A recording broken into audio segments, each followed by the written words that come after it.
Welcome to Dream Machine with me, Alex Matcham, and my colleague Laura Brown. Hello. Each episode, we're going to be speaking to one of our fund managers in an attempt to get to know the people behind the portfolios. That's right. Every episode, we're going to be asking our investment expert what their favourite drink, packet of crisps or chocolate bar is. As well as some other questions to help to get you to know them a little bit better. Obviously, we should say this isn't a promotion for any of the items that we're talking about. There is a whole world of snacks out there. Indeed, as always, the content of Dream Machine should not be considered as financial advice nor nutritional advice. If you are unsure, you should speak to a financial advisor or a nutritionist. So with the disclaimers well and truly done, let's begin. This episode, we're talking to Thembeka Stemela Dagbo, fund manager on our impact investing team at M&G Investments. Thembeka has been with us since 2018 and has a particular focus on diversity and inclusion investing. Welcome to Dream Machine, Thembeka. Thanks for having me. And my first question is kind of how you felt about the idea of coming on a podcast about your dream vending machine item. That was new. I was like, am I a celebrity now? Maybe after. No, it was very interesting. I clearly have never been asked to do anything like that. So found it quite intriguing.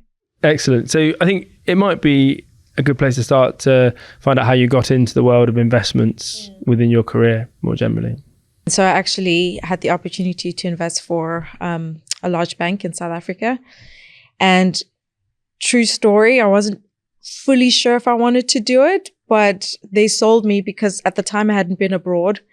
And they said, wow, we're actually going to take, interns from South Africa to do training in London. And I was like, sold. I'm definitely the glamour of London. Definitely going to go for this one. And it worked out. Unfortunately, we couldn't actually go abroad after all, but it was a good opportunity, and it sort of helped me see the world of equity research, which I didn't know existed before.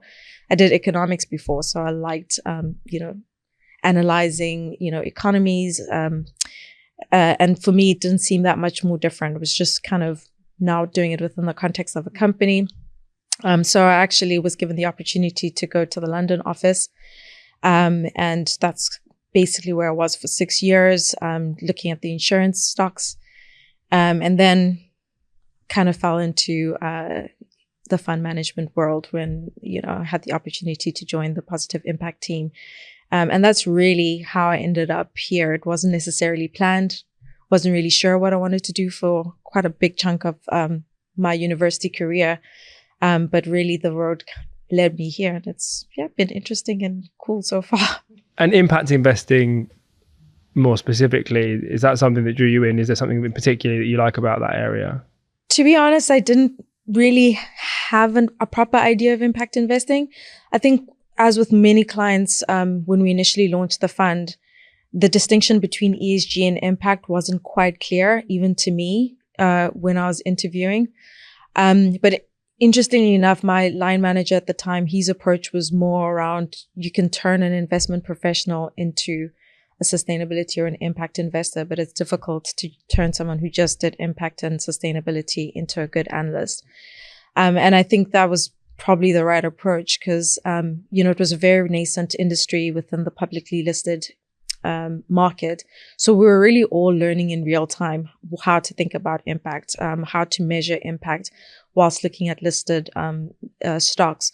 And so from that perspective, it was actually really helpful for me to be able to break into the industry because it didn't feel as though I was starting at a deficit. We were all pretty much new to this. And so it was really about trying to create new frameworks, trying to even create a franchise out of nothing. So it was very entrepreneurial, having to take quite minimal seed funding and grow it into a $1 billion fund in a short space of time. That was something that was pretty exciting. And, from what I hear, because I obviously haven't been in fund management my whole career, it is very new. It's not like you were inheriting a fund. It was really just as a team, starting from the ground up, learning the industry, actually having a say or having a voice in how the frameworks within the industry were being developed and in how we can measure and hold companies accountable from an impact investing perspective outside of just ESG and sustainability.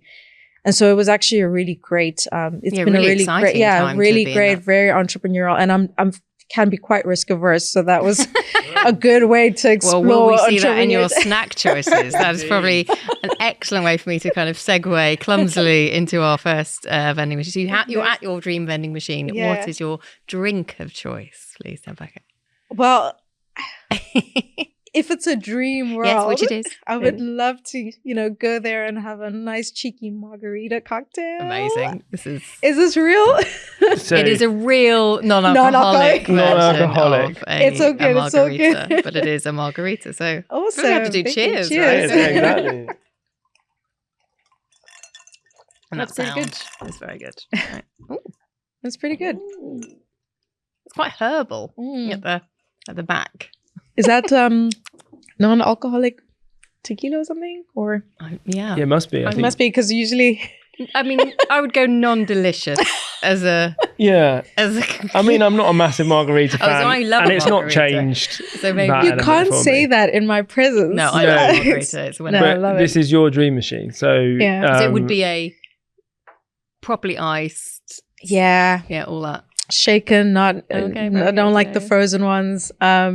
Yeah, just nice, refreshing, lemony, limey rather drink. You're relatively recently back from maternity leave, is that right? How long have you been It's back probably from been 8 months your- now. 8 months, so it isn't that recent at all. Yeah. Is it? No. But so your return to maternity, how has that kind of changed your kind of approach, like not approach to investing, because that sounds a bit too much, but your thought process about work, having been through that process myself? And Yeah, I mean, I'm sure as someone who's gone through it, it feels like a baptism of fire. It's like there's different phases, just being away and sometimes being anxious about, oh my goodness, what am I missing? But then being back and then feeling as though you have to catch up everything and there's just not enough time. And whilst you're still catching up, you're having to also make decisions in real time. So it can really feel like quite a big juggling act.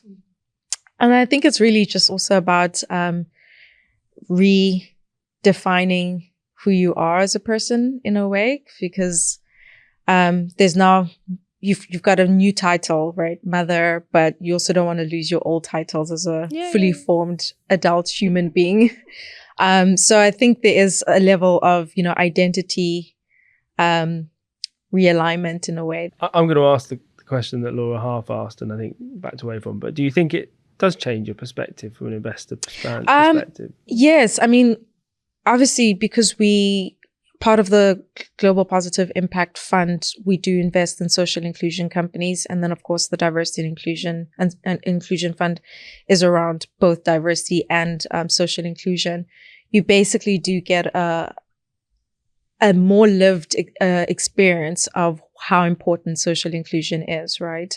So what does it actually mean to have an inclusive work environment? It's not actually just about board diversity. How does it permeate throughout the organization? How do policies go from just being a written policy to being a lived experience of a policy? There's sometimes gaps in workplaces with regards to that and how companies working to bridge those gaps. I think one of the more interesting elements that I've had a newfound appreciation for is the fact that on our Impact Fund, and the Diversity and Inclusion Fund, we've invested in a childcare company, for instance. And before it's just topical, yes, childcare will allow women to, be able to remain and thrive within the workforce. But then when you actually do become a mother, you're like, oh my gosh, this is so important. You're like, so it does actually give you a better perspective about what that solution actually looks like in practice.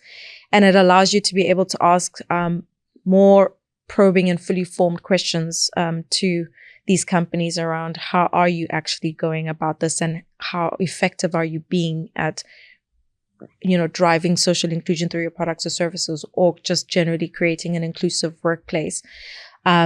So yeah, I think being able to walk a mile in someone's shoes in that way is certainly helpful.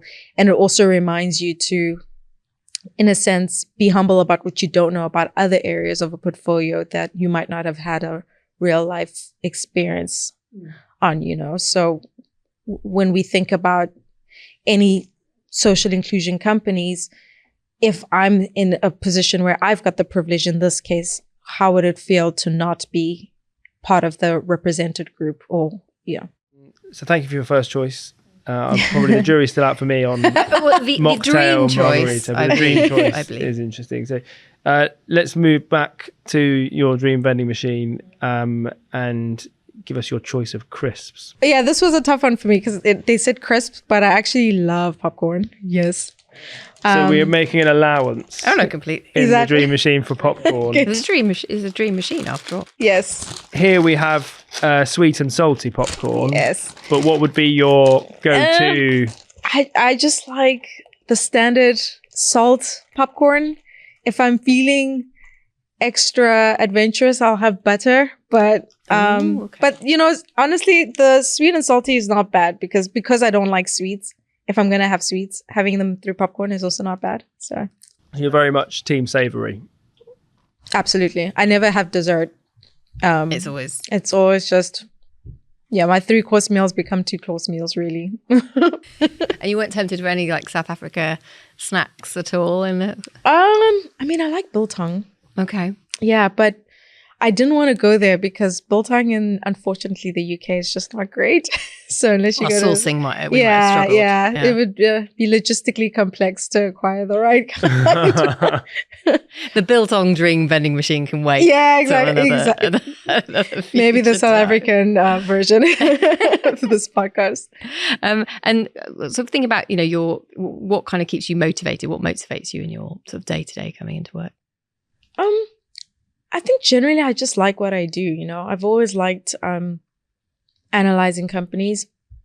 And I think just basically to be able to come to work and understand where a company has its competitive edge, the moat, really also just be educated just by, even listening to my team go through some of the companies they've been covering. It can really feel, it's a very mentally stimulating, I think, environment for me. Another thing is just, it feels very different the day to day, right? So one day it could literally just be analyzing a company. The next day it could be educating a conference room full of people about impact investing. The next day it's doing site visits in Tanzania with a hard hat on. So it can really feel very, I guess, adventurous. You do different things, experience companies in different ways. And so that's very exciting for me. And on the flip side, how do you switch off all of that excitement? What do you do to switch off? This is embarrassing, but just watching guilty television. Thank goodness. Thank goodness. I know it sounds bad. Everyone's like, oh my goodness, Breaking Bad is so amazing. And I'm sure it's a wonderful show. It's just too serious and intense. I just want to watch some good Housewives of X. Okay, yeah. Yes, this is Love is Blind is right now my jam. Selling Sunset as I well. haven't quite gotten there, but I think there's been enough Love is Blind and Married at First Sight to keep me interested for now.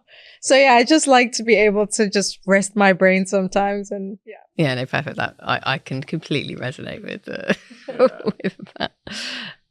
Should we go on to our final item? Indeed. Let's do it. So this is, and I suppose this must have been quite difficult then, given sweet is not your area, but you're going to have to pick a dream chocolate bar. Yeah, definitely Snickers. Simply because just the energy you get from it, the nuts. This is a serious. The caramel and then the chocolate. I mean, yeah. I think it's just an excellent chocolate bar. It's interesting, you referenced the energy thing. I've never thought of it as a particular energy booster, but I think you're probably right. Yeah, I mean, when I was in banking, we used to come into work at 6:30 in the morning. And then sometimes we'd leave 8, 9, quite a lot actually. So there's always be that 4 p.m. lull where it was I need a Snickers bar. Because I didn't really like coffee, so that used to be, my boost. You talked a bit earlier on about that, what you learned in terms of that kind of inclusion. Can you talk a little bit more about diversity and inclusion investing? Because it's a nascent area, I think it would be fair to say, for anyone who's listening to this. And give us the kind of, I guess the reasons that you're, that you see a strong future for that particular area of investing? Yeah. I think you're right. It's definitely nascent, especially in how people think about it. Before it was really just about, make sure you have at least 30% women on board. But I think anyone can sort of attest to the fact that that's clearly not necessarily even scratching the surface when we think about our companies becoming more inclusive. But more and more, the case for diversity and inclusion is becoming less about just creating inclusive environments, but actually creating a situation where companies can continue to be on the front foot when it comes to their evolving customer needs. So we are seeing quite significant demographic changes across the board, as far as, women currently are estimated to make anywhere between 70 to 80% of the household decisions. So from a consumption perspective, in large economies like the US and Europe, there's clearly a good business case for companies to have proper representation from a gender perspective, because the actual end user more and more within households is actually women. Even with regards to ethnic minorities, you're seeing a situation where, because women and ethnic minorities are becoming more educated, they're getting good jobs, the consumption power is increasing quite significantly. And then even from an investment perspective, you're seeing women essentially gather quite a lot in assets. Part of it is because of inheritances. Also, you've come to a situation where, like, for instance, in the UK, around 60% of the UK's wealth is expected to be in the hands of women, literally by next year. In the US as well, in the next decade, about 30 trillion worth of assets are going to be in the hands of women. And so when you've got an environment where you've got these huge demographic shifts, both from a gender and ethnic minority perspective, to have companies that are not reflecting those evolving customer bases starts to not make quite good business sense, right? So you have to future-proof your company to be able to preempt what those customers will need, to be able to create differentiated products. And generally, it doesn't just stop with ethnic minorities and women. There are so many pockets of opportunities, for solutions, whether it's creating solutions to help people with disabilities live full, lives. There are so many opportunities and business cases that can really, frame the growth opportunities that are there when you just think about having an inclusive environment. And so from an investment perspective, that's why we decided, to essentially launch a fund that could properly capture companies that are future-proofed to be able to benefit and to thrive, given those changing landscapes from a demographic perspective. And that's essentially where, the idea to have a social fund, came from. Right. Should we wrap up and do a kind of overview, Alex? I think of it the is dream time to the dream replay machine. to you your Come on. dream machine, Let's do Thembeka. So as your dream drink, we have ideally an ice cold margarita, in this instance a mocktail margarita. As your dream savoury snack, we'll say, to extend the definition, we have popcorn, ideally salted. And then as your chocolate bar, a very solid selection in Snickers. Thank you very much for your time, Thembeka. Amazing. Thanks so much. Thank you.